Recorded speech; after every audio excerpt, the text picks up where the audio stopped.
Welcome to the WIHS Journal. I'm Anissa Porticelli. On the broadcast with me today is Adam Holtz from Focus on the Family. We'll be talking about social media in teens, the impacts, the implications, the depression, and social anxiety that it may cause. Join us next for all the details. I know, Adam, you do a whole bunch of other different ministries. You want to just give us a quick biography on you, and then we'll go straight into the interview. So I have been with Plugged In, all told, about 22 years. I have been here since 2004, but I actually had a brief stint in 1996 and 97. I really like helping people think about entertainment and technology, I think, as a discipleship issue. And we talk about growing in your entertainment and media discernment. I've got 3 teenagers myself, so it is not an ivory tower pursuit.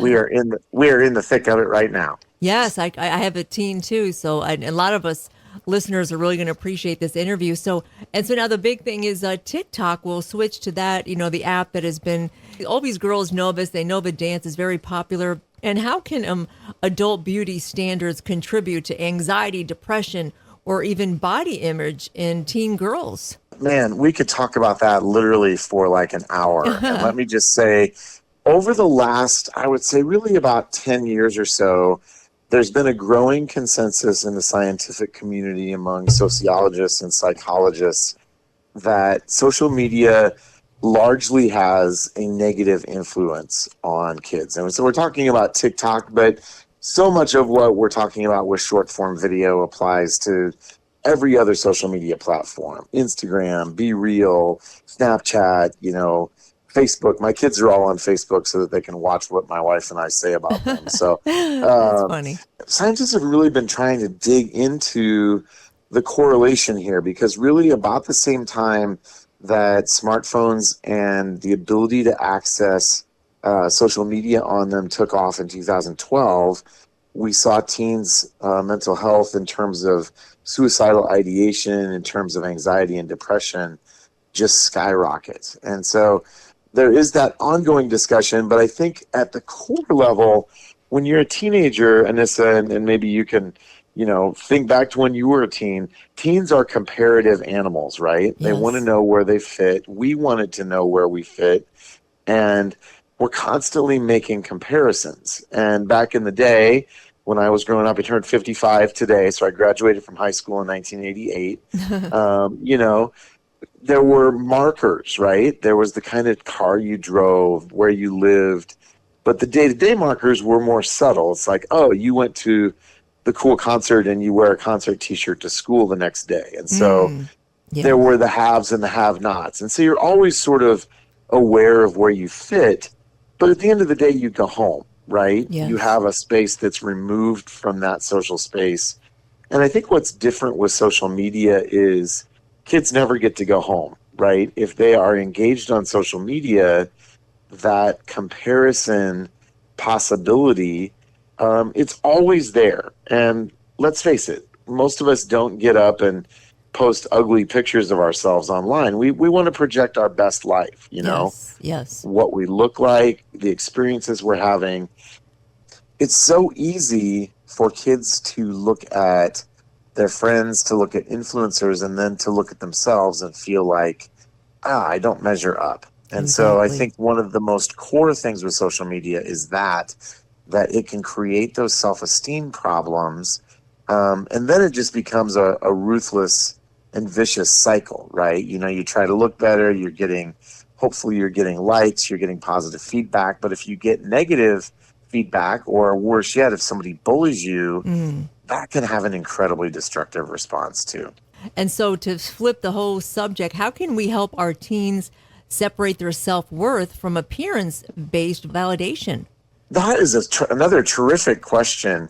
In his book, The 7 Traits, the guy that I work with, Danny Huerta, 7 Traits of Effective Families, he talks about the difference between being a consumer and being a contributor. And this may not seem immediately like, I'm not seeing the link, but so much of social media is about consumption. I got to buy this. I got to get this. I got to look like this. And it's very self-focused. And so I think in our families, to the extent that we can say, what are we doing to cultivate our outward focus in church, in our community? What are we doing to look at the gifts that God has given us and to say, how can I be a steward of that on behalf of somebody else? And that doesn't magically make these challenges go away. Obviously we can talk about setting boundaries, setting time limits, talking about what we're seeing. But as your teens move through their teen years, at some point they're probably going to have social media, right? Maybe they're 15 or 16 if you've done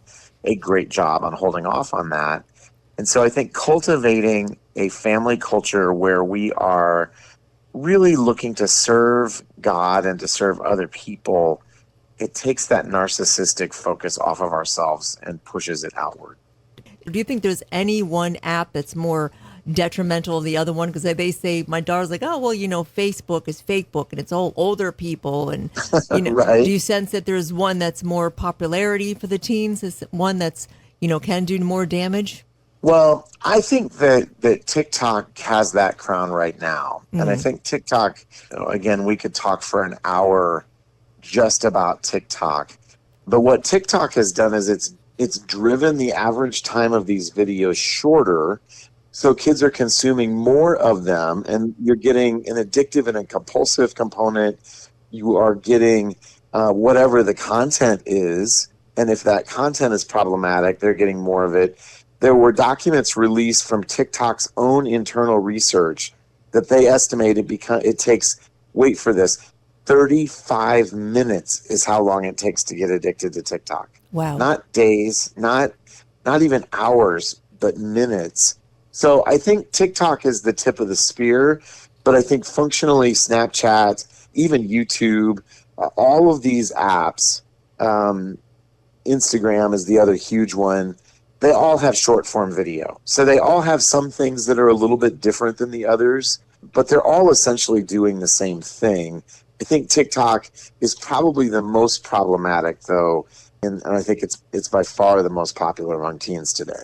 What role can a dad make, or a caregiver, promoting healthy body image in our teenagers?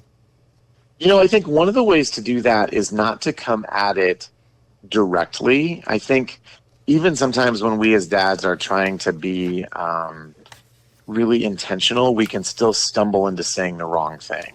Right? I mean, I don't know how many times I've tried to compliment my daughters on what they look like, and I think I'm doing something generous, and they're like, so you're saying I'm fat? I'm like, no.